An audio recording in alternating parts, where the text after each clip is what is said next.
Now it's time to preparing for the COP27. COP27 is in Egypt next year, this is the 2022. But will anyone be allowed to protest? Now today we will discuss about the circumstances. Green experts and the human rights and activists are concerned the headlines of the Cairo regimes and will suppress and any civil society and action.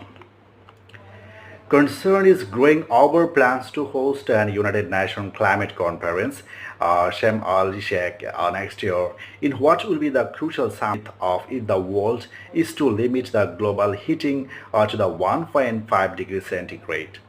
Several green experts and human rights and activists have told the Observer they fear at the ability of the civil society groups to protest that the climate it will be the curtailed by the Egypt's authoritarian regime, reducing the pressure that can be brought to bear on leaders and the ministers from nearly 200 countries expected to take part.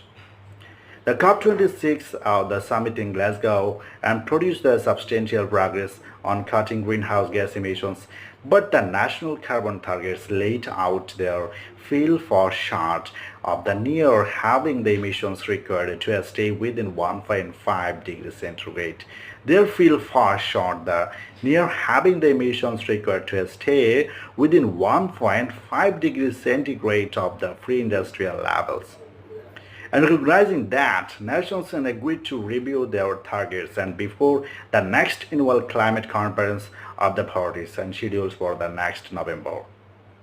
Egypt will host of the COP27 in keeping with the expectation that the next location of the COP and should be in Africa. But the choice of Egypt has caused the concern since coming to power in a military coup in the 2013. So Egyptian President Abdel Fattah al-Sisi and has overseen the broadest and deepest crackdown on the civil rights in the Egypt's modern history.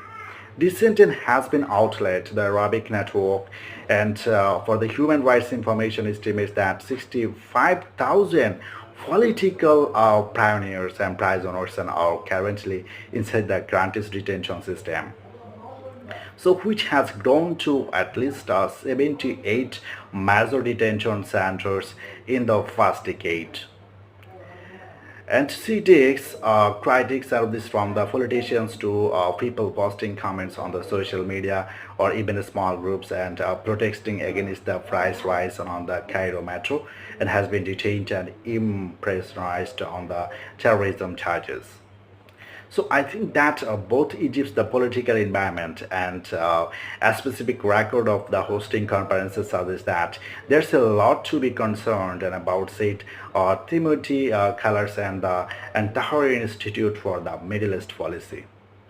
So in the Washington and the think tank and the Protestant have been to be a factor outlaw wealth and while many people and have been imprisoned for protesting without government permission, so which is that almost never granted.